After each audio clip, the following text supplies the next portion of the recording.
Perimenopause is a transition period leading up to menopause. It is marked by various fluctuating hormones, including estrogen and progesterone, and many of the hallmark symptoms include mood swings, irregular menstrual cycles, hot flashes, and more. But during this time, we also see an increase in neuroinflammation, which is known as inflammation in the brain. So my name is Dawson. I'm a functional medicine nutritionist and holistic health coach. And in this video, we're going to talk about what occurs during perimenopause and how neuroinflammation can really take hold of your health and your well-being. And I'm also going to give you some pointers to help minimize that inflammation during that time.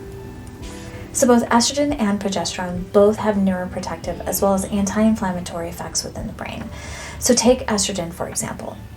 Estrogen helps improve memory by protecting neurons, as well as enhancing communication between those neurons. This review article discusses perimenopause as not just a reproductive transition, but also a neurological one. It highlights that symptoms experienced during perimenopause are indicative of disruptions in estrogen-regulated systems. The article emphasizes that estrogen is a master regulator of the brain, and it influences energy metabolism and neuronal function. The decline in estrogen levels during perimenopause can lead to a hypometabolic state in the brain, potentially increasing the risk of neurodegenerative diseases later in life. And then we have progesterone that acts on GABA receptors in the brain to help calm the nervous system down and promote things like better sleep. We also know that both of these hormones have anti-inflammatory effects in the body and help reduce inflammation within the brain.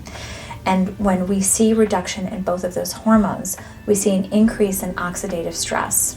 We also see, for example, an increase in overreaction of the immune system, as well as insulin resistance in the brain. This study highlights perimenopause as a pro-inflammatory phase in a woman's life. As estrogen levels decline, key regulatory functions such as controlling inflammation and supporting brain mitochondria are disrupted, contributing to neuroinflammation. It also focused on progesterone, which also plays a protective role by modulating inflammation and supporting GABA receptor activity in the brain. The combined decline of both hormones during perimenopause may exacerbate neuroimmune dysregulation. So in short, estrogen gives the brain energy and protection, while progesterone gives the brain calm, as well as reduces inflammation. And together they're a brain-supporting duo. But when their levels decline, the brain can definitely feel it. And it shows up in many ways, especially during perimenopause, in the way you think, the way you feel, the way you sleep, and it also affects how your body handles stress.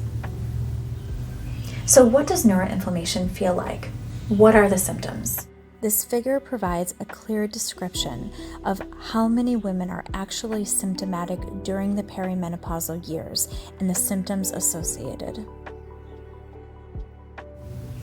First off, we have brain fog or forgetfulness, mood swings, anxiety or irritability, poor sleep or feeling tired after sleeping, headaches or migraines, sensitivity to stress or overwhelm, difficulty focusing or making decisions. Sound familiar? Now remember, it's not just hormonal, it's also neurological. And also remember that it is your diet and your lifestyle that play the biggest role here and can worsen these symptoms, especially over time.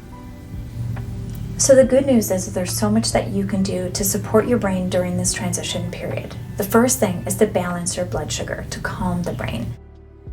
This figure demonstrates a decline in glucose metabolism from perimenopause through postmenopause, increasing your risk like insulin resistance and inflammation in the brain.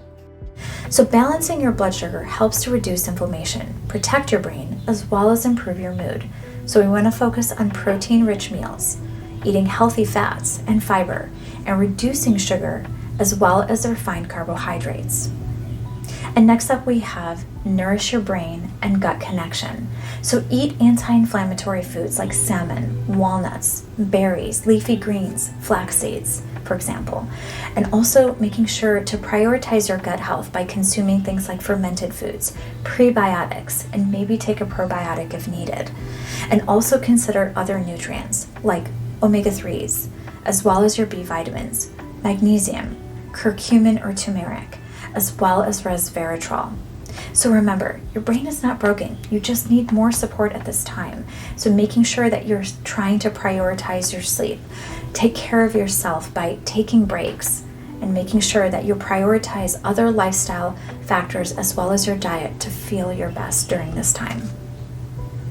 So while you may not be able to control fluctuating hormones during the perimenopausal years, know that your diet and your lifestyle have the biggest influence on neuroinflammation as well as inflammation throughout the body. And I see, working with women over the years, I see that women are really carrying the weight of the world on their shoulders, from work to taking care of family. Just stress continues to pile, and this too also has a major influence on their well-being during this time. So making sure that you're taking time for yourself, that you're prioritizing your sleep, all of those things are going to really help you get through this transition period. So my name is Dowson. I'm a functional medicine nutritionist and holistic health coach. Tell me in the comments, how is this period, this time in your life affecting you? Are you having any symptoms? And please like and subscribe and share. If you have any questions, also let me know too. Thank you. Have a wonderful day.